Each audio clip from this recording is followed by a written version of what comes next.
I'm Marisa Norcross. And I'm Dave Freund, and this is The Next Page. Hello there. Hi, how are you? I am terrific. How are you? I'm good. Are you feeling rested after a nice long weekend? I am. Well, I am and I'm not. Like, I am feeling rested, but then I'm also like, wait a minute. I got to get a bunch of things done, and I'm not ready for this. Mm-hmm. But I'm back in the swing of things, and it felt good today. It really felt good to get back, to get busy, to start doing things again. Good. So, yeah. So today's post might sound confusing to people. Why do they come? Now so when I first sent you this, did you have a thought of what that might mean? I had a feeling that maybe it would have something to do with employee engagement, which Okay. kind of does. Yeah, it does. Yeah. So I that's just the cute title that I gave to a post that I wrote after reading one of Simon Sinek's latest posts. I follow him on Instagram, and he said, "Give people a reason to come to work, not just a place to go to work." Mm-hmm. And that really hit me hard. And as I thought about it, I realized that, we're talking about employee engagement a lot. It's a big deal. It really is a big deal. It's something that we all need to really be aware of, because we all realize that, that the Gallup study said that so few of our employees, more than 2/3 of our employees are not engaged at all in work. And what companies are trying to do is to try to fix this. They're doing things like, okay, we'll have better flex hours or more flex hours. We'll give them better working conditions. We're going to give them better benefits. We'll pay them more. I heard that just today as I was meeting with someone who they're trying to figure out why they're not retaining people. And the key was, well, we just need to pay them more. No, that's not what's going to keep them. And Simon really was right when he said, we got to give them a reason to come to work, not just a place to go to work. And what I loved about that was, and I'm not dismissing the fact that we need to pay people what they deserve to be paid. I clearly believe that. But do I want them to work for me for money, or do I want them to work for me because they believe in what I believe in? Mm-hmm.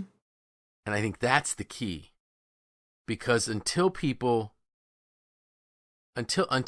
believe in why we do what we do, we're only getting a portion of their creativity and their dedication. When they buy into why we do what we do, we're going to get, Simon likes to say, we get their blood, sweat, and tears. And I think that's what we're looking for. We're looking for that extra piece of connection that's going to really drive that person to stay with us. And it's really important then for us as a company to understand what our why is. And I know we've talked in the past about personal whys. We talked about my why when I might have been about a year ago this time, or a little bit before this, where I talked about finding my why. Mm-hmm. But as a company, we need to know our why. And our why can't ever be to make money. Making money is a measurement of our success of implementing our why. It's a metric. If we don't make money, we don't stay in business. So every company has to make money. But I think that that's simply just one of the measurements that we're tracking, and to make sure that we can stay in business. So I think the question that a lot of companies try to figure out is what is their why? Why do they exist? And I remember having this is one of the topics that I teach in my transformational leadership class, and I remember talking to the class, and I said, so what do you think your company's why is? And it was interesting that it took a while, but some of them could really come up with some really great articulation of a why.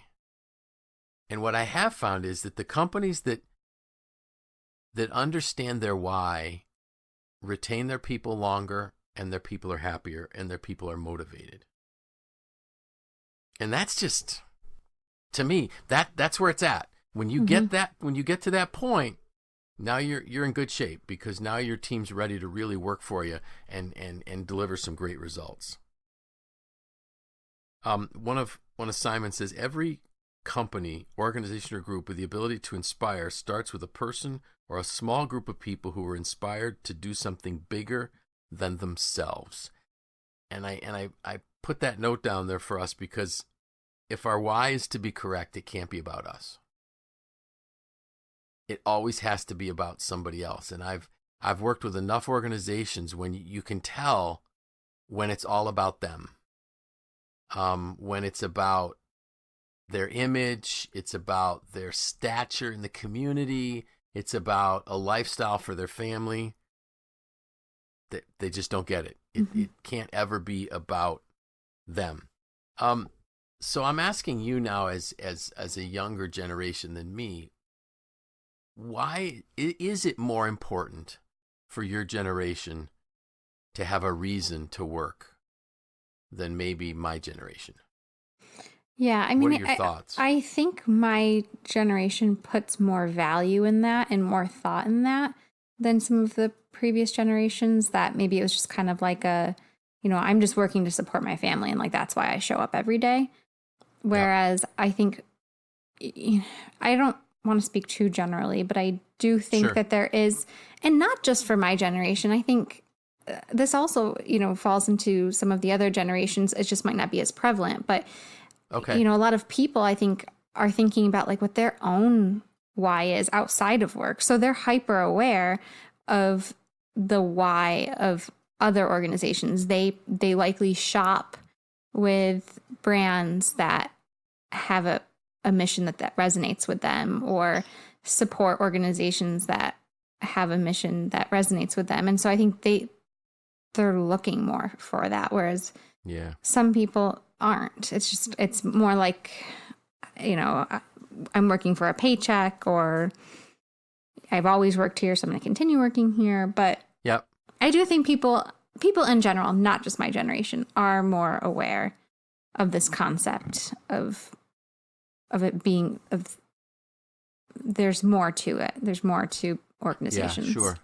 I think you're right, and I think your generation taught us to look for those things, and that's a good thing. There's people always try to criticize that, but no. I think that is wonderful, that there has to be a deeper meaning behind what I do than just something that is self-gratification or a paycheck kind of thing. And I loved how you drew the connection with, even supporting organizations or stores or restaurants that meet with my personal purpose or why type of thing, because we want to support people that believe like we do, or have the same passions that we do. And that's why this becomes so popular, or so powerful, in the work environment. In the notes, I kind of gave an example to you of the Wright brothers and Samuel Pierpont Langley. And in the class that I teach on finding your why, the Wright brothers and Langley were both trying to be the first to fly. But as soon as Langley heard that the Wright brothers had actually taken flight, he quit. He was better funded. He had better engineers. He was better schooled. He had all the connections to the highest, high rollers, most powerful people in Washington type of thing, and on Wall Street. But as soon as he couldn't be the first to fly, he quit. Rather than, how could I perfect flight? And just to give an example that maybe the more current generations could think about, Apple rarely comes up with anything first. They make other people's things better. And they become an iconic brand because of it. They are the best at what they do, but they didn't do it first. Imagine if somebody with Langley's connections would have stuck with it. We might have had, air travel much quicker than we did. But the Wright brothers, their burning desire, their purpose was to fly, not just to be first to fly. So once we get our purpose down, we got to make sure that as an organization, there's a real clarity of that, why we exist. And it needs to be something that we talk about all the time. You can't talk about it too much. You have to live it and speak it so that our employees never doubt that we're serious about it. But then we have to have a discipline of how we do it. So we know why we're doing what we do. How we do it is very important. And the discipline has to be that we can't ever go against our why or our purpose in our methods. So if part of our thing is that we value people, and, for instance, a tire manufacturer, well, they build tires, but their real reason is their purpose for existing, if they can communicate it well enough, would be to allow people to travel from place to place safely and return home again, type of thing. So if our valuing is safety for travel because we value people, and then we treat our people disrespectfully, we just shot our purpose or our why in the head. So there has to be this discipline of how, and then that flows into a consistency of what we do so that we do it all the time. I wanted to have us talk a little bit about inspiring people and what it is that inspire people. And I sent you a couple notes that I found, and one of the neat statements was, the more we do good for each other, the more we want to do good for each other. And that's so simple, but it's kind of true. So I guess the question we would ask is, why does it work? Why does being nice to people make us want to be nice to people more? Does anything pop in your head when I ask you that question? Why does being nice to people make people want to be nice more? Yeah. I mean, I think you are like infusing yourself with positivity when you're nice to people. Yep. And that feels good. And so I think it just perpetuates. Exactly. When we do things for others, we feel good. Mm-hmm. It's a positive thing. We're infusing ourselves. I think that's the word used, infusing ourselves with more positivity. And it makes us feel good. So we're going to keep doing it. And the more we do it, the better we feel. The better we feel, the more we do it. And it's this beautiful cycle of continuing to do good and be nicer to people. Mm-hmm. I understand that this is flying counterculture almost right now. Where we have a culture that loves to tear people down and rarely wants to build people up. Go against it. Mm-hmm. Just say, hey, I'm going to do something nice for people. And right. Something as simple as holding the door for somebody. And I've used that as an example. I love this other one here. A leader's job is not to do the work for others. It's to help others figure out how to do it themselves, how they can get things done and succeed beyond what they thought was possible. That's the greatest way to inspire people. One of them. I can't say greatest. That's my I behavior profile getting in the way with an absolute statement. Right. But when we help people do better work, we lead them. When we take the work from them to do it ourselves, we demean them. Mm-hmm. And I love that concept of, I'm going to engage in helping you do better work than you could do without me. And the goal then would be to succeed, to do things that are what we wouldn't think is even possible.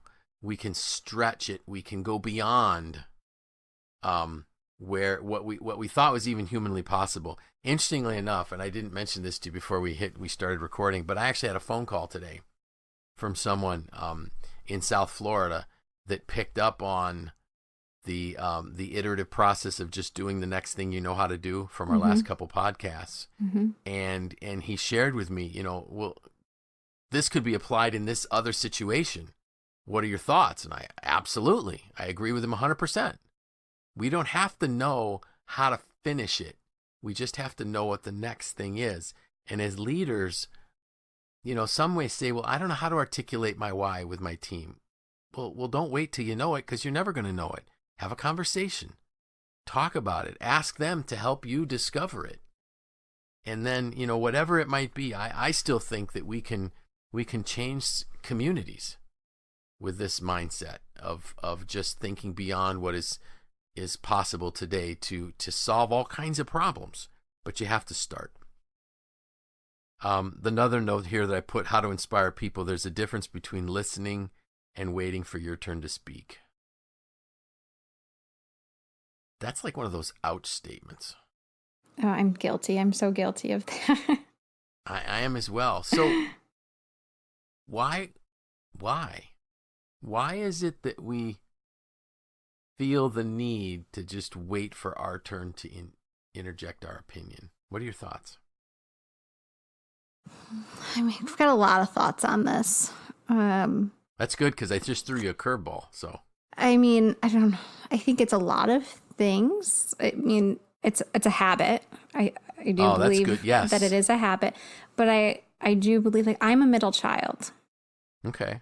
So here I am, start the violins, saying I'm the middle child. You're the peacemaker. Right. Well, but I think I've had to compete for attention a lot growing up. And so it's probably something I started doing at a young age, and, you know, like, carried this bad habit through adulthood. Okay. Because it's not like I don't care.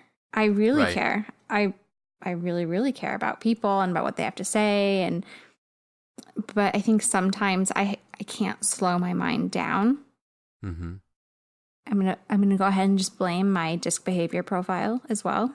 You can. But that only gives us a reason. It doesn't give us an excuse. It doesn't give us an excuse. No. So I is something that I do need to work on, and I don't have the answers to that. Yeah.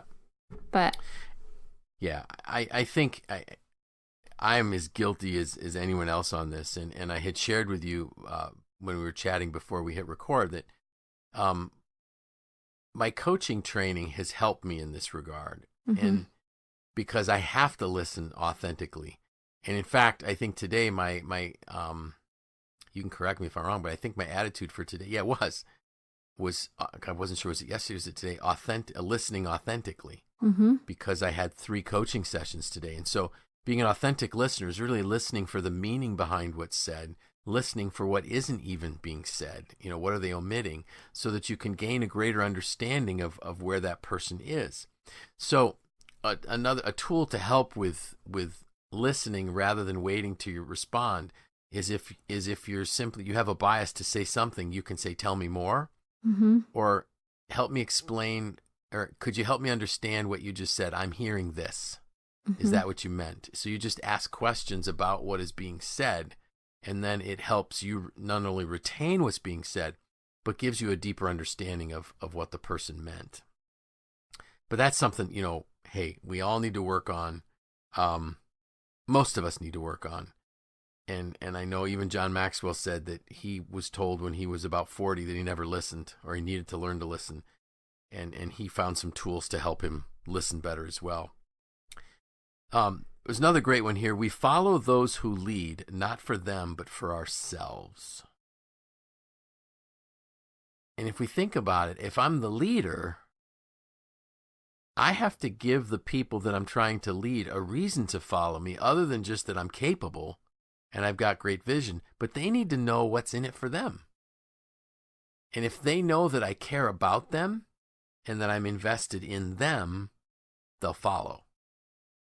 So there's another piece about, why are they coming? Are we giving them a reason to come to work? If the only reason they come to work is the paycheck, I can be outbid by anybody in this economy. But if they come because they believe in why our organization exists, and they believe that I value them as a person, and my goal is to help them grow and develop, that's another reason for them to come to work. And I've seen where people will stay in jobs making less money than they could make, but simply because they're really happy and they feel valued where they are. I had a couple other notes here. So people sometimes wonder, can you give me just a quick example of how do I find my why? Well, here's 4 questions. What's your purpose? Why are you here? Why? And it can't be to make money. Well, I guess you could use that as a purpose, but I'm going to tell you right now, you're going to have a very empty life, because as I get older, I'm realizing how shallow a lot of things that I thought I needed really are. And I don't mean that, and I'm not criticizing. So what things did I think had a lot of meaning? There were times when people viewed my enjoyment of wooden boats as an obsession, and they probably were right. As I got older, I still appreciate them. I still love them. I'm not obsessed with them like I was before, because I see that while they can be enjoyed, there's a lot of work behind it. And maybe having a little bit less is more. The book that I'm reading now is a book on John Adams. And it was said that he almost had an obsession with I'm trying to word it right, with having very little. Like he just felt that the more he had, the more encumbered his life would become. Like minimalism. Minimalism. It kind of spoke to me as a 58-year-old trying to figure out, what do I really need and what don't I need, that type of thing. So as an individual, we need to ask ourselves what our purpose is. Why do you get out of bed in the morning? And I would say this, if you don't want to get out of bed in the morning and you can't figure out why, you lack a purpose. What's your cause? What's your belief? So I think those questions can kind of help us find a purpose.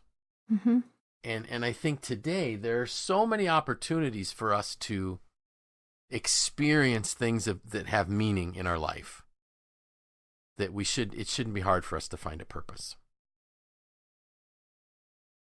So let me give you an example to kind of wrap this up of a company that I think gets it.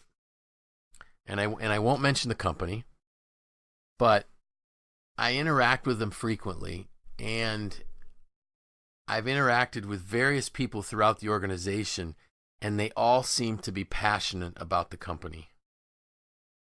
You might say they bleed the company. They make decisions based on what's good for the company and the customer. They're hungry for growth and development. And whenever I'm around them, it's just so exciting to be there. And this company, in what would we call a relatively short period of time in terms of the years of a company, has grown rapidly and continues to grow. So when a company gets it, it works. Now, if you were to ask them, what's your why? I don't know if they could articulate it because I don't think they think in those terms. But me being around them, I can sense their why. And knowing how they were founded, they're still living their why. So it's kind of cool to be around. And it does work. If we give people a reason to come to work, they'll come and they'll work hard. But if we don't, they'll only come for a paycheck until somebody offers them a bigger one. So how's that for a serious subject?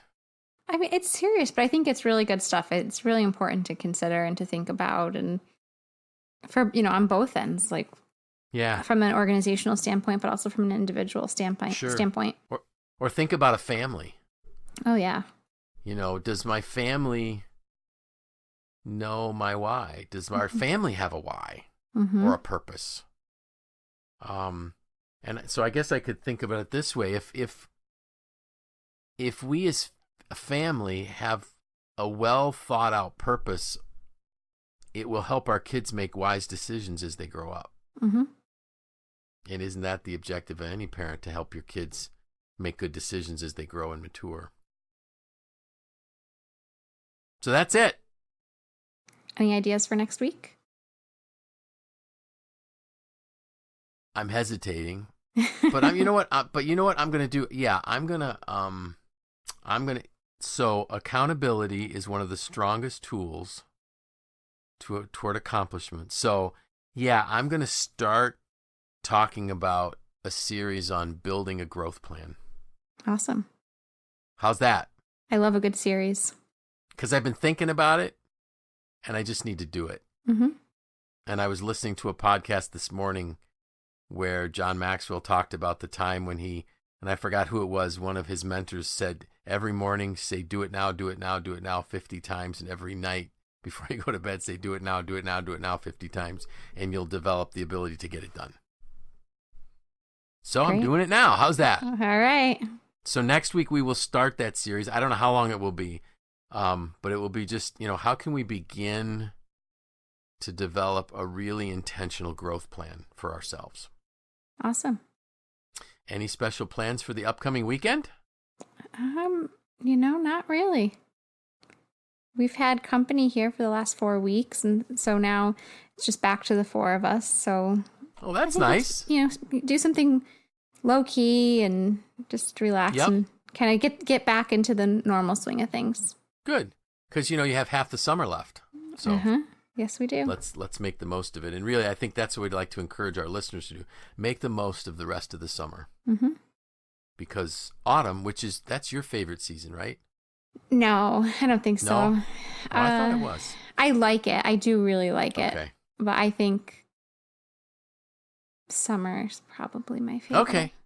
Yeah, and I know probably why autumn wouldn't be, because winter's right around the corner. Yes, it is. But it is a fun time in central New York. Yeah. It's just too short.